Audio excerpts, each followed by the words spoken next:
Hey guys, welcome back to distance learning, video number 2 for week number 7. I hope you guys are healthy as well as your family.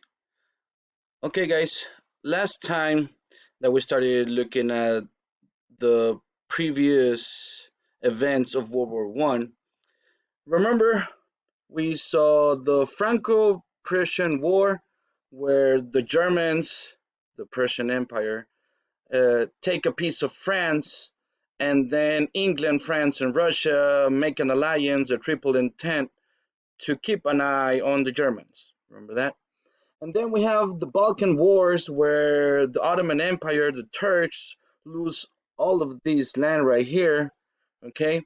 And now they're hurt.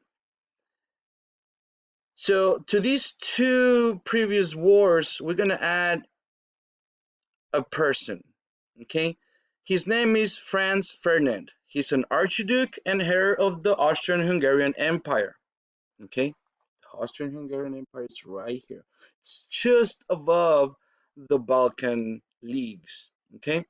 Now, the Balkans, like we were saying in the other video, they have different nationalities inside those same countries, okay? It's like the United States. It, not everybody is, from one single place. There's from all kinds. There's people from India, from France, from Mexico, from Peru, from everywhere. So here on the Austrian-Hungarian Empire, there's a lot of different ethnicities. And one of them that don't want to be part of the Austrian-Hungarian Empire are the Slavic people. Okay, they want to become their own country. Okay, so let's see what happens here. Well, let me tell you a little bit before about this guy Franz Ferdinand. Pretty funny mustache, you probably will say.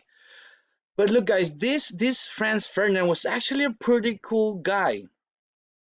He's the guy that's gonna inherit the Austrian-Hungarian Empire. He's gonna be very, very powerful and very, very rich. But he's cool because he acknowledges that the Slavic people, okay, want their own country. He acknowledges, he's like, okay, I see your guys' point. His uncle and his dad and everybody else that around him, they're like, "Psh, Slavic, come on. Serbians, like, come on. It's just a bunch of people that second class, humans, you know, they very racist, very racist. But he wasn't that racist and he wasn't that mean. He was actually a pretty cool guy. But let's see what happens. In June 28, 1914, Archduke Franz Ferdinand made a trip to Sarajevo in Bosnia and Herzegovina. Okay, Bosnia and Herzegovina are part of the Austrian-Hungarian Empire. Here's the Austrian-Hungarian Empire. And Bosnia and Herzegovina is right here. Okay, it's right there. Okay, and there's a city called Sarajevo. Okay, where that dot is. So Archduke Franz Ferdinand makes a trip there, on his car with his wife. But then there's a group of Slavic nationalists that know about his trip. He made it public. Probably that was the first mistake. But these Slavic nationalists wanted to prove a point. They want to prove that they don't want to be part of the Austrian-Hungarian Empire. So let's see what happens. Franz Ferdinand takes a ride in Sarajevo and gets assassinated. Okay? Now, this is pretty funny slide crazy. As Franz Ferdinand is driving through Sarajevo, he has cars in the front, some of his security, and has some other cars in the back, some of his security. Okay? And this is what happens. Here's a car coming in, right? And then here it comes, and there's guys that throw bombs underneath the car. And as his car passes, okay, the bombs don't explode. As the other car comes behind it, his some of his bodyguards, it explodes on them. Okay, Francis Ferdinand gets safe from this first attempt, but this guy's so cool that instead of him running away, I'm like, hey, the three bombs underneath my car. I should be getting out of here. Francis Ferdinand actually goes back to the hospital where they put his bodyguards to check on them to see how they were after the bombs. And who does that? He's gonna become really, really powerful, really, really rich, and he doesn't need to go around in the hospital see what. So he's, on my point of view, he's pretty cool. So after he goes and looks, see what happens to them, he gets back on his car, takes a wrong turn,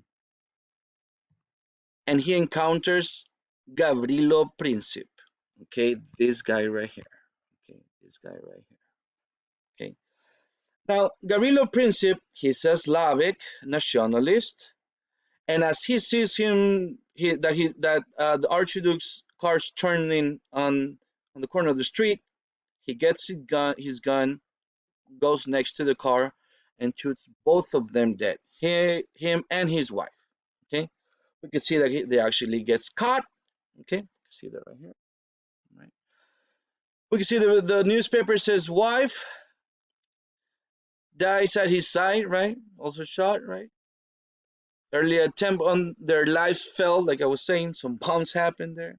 So Francis Ferdinand gets assassinated. This triggers World War I. Okay, we have the alliances right here. We have the Triple Alliance, which is gonna be Germany, the Austro-Hungarian, and Italy. Italy is gonna join them. Okay, they're all in red.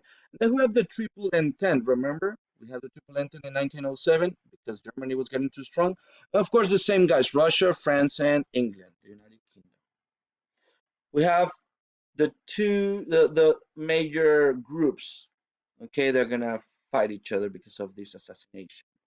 Okay, Austro-Hungarian Empire declares wars on Serbia because they say, hey, your people came and killed Francis Ferdinand, and Serbia is like, no, we didn't, which they probably did. Uh, but then Austria-Hungary goes through war. Germany says, you go, Austria, we support you. And Italy goes, hey, guys, we support you too. At this point, they start going to war because Russia is going to help Serbia. And remember, Russia, Great Britain, and France have an agreement, and they're going to help each other. And this is how World War I begins. The Great War. Okay, same. We have the Triple Entente, and we have the Triple Alliance. Now, this is something that's going to change really, really quick. Like Japan joins the Triple Entente, England, France, and Russia, and they become the Allies. So, yes, guys, Japan was actually on our side in World War I. And then the Turks, the Ottoman Empire, remember that they got hurt? Well, they want a piece of it back now, and they're going to join Germany and the Austrian-Hungarian Empire. So the Turks, join the Triple Alliance, and they become the Central Powers. Okay, so now we're going to have the Allies versus the Central Powers.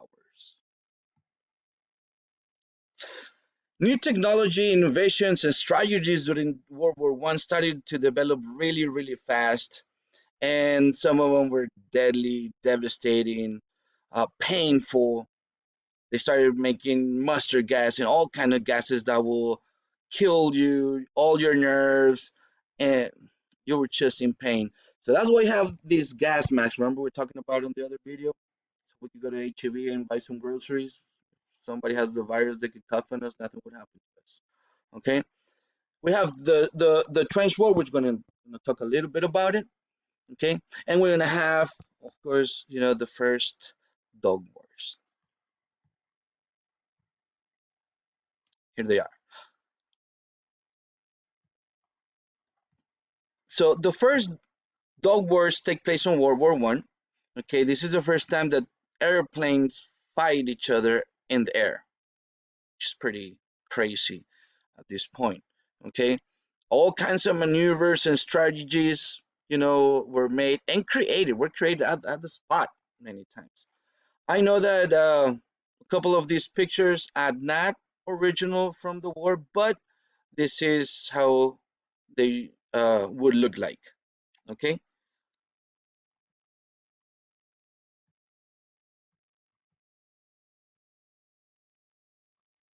we have the trench warfare. Now, on the trench warfare, it's when the troops make these holes on the ground, as we could see, okay, and they get in them to try to stop the enemy from going further, okay. So the trench warfare begins. It lasted for years.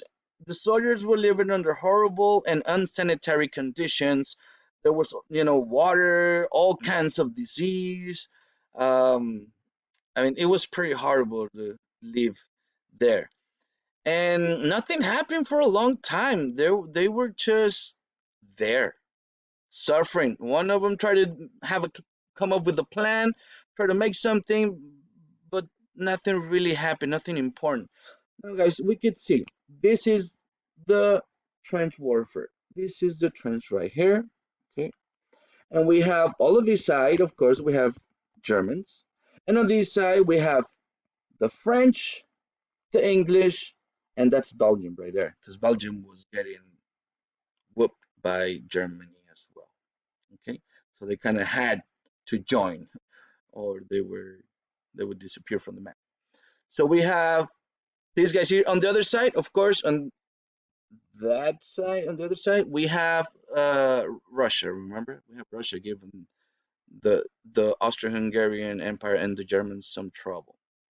So the trench war was difficult, was hard, and there's so many stories written about this of the boredom that they had and that they were just there waiting day after day after day. Seems like today, right? On the quarantine. Oh yeah, imagine that for years, guys. Eventually, we have no man's land. No man's land is the land that's in between the trenches. Okay, we have a aerial view. Everywhere's bombed. We can see the trenches. Okay, no man's land in between enemy's trenches, where hundreds of thousands of soldiers lost their lives on both sides. Nobody was winning. It was just a stalemate. It was a draw.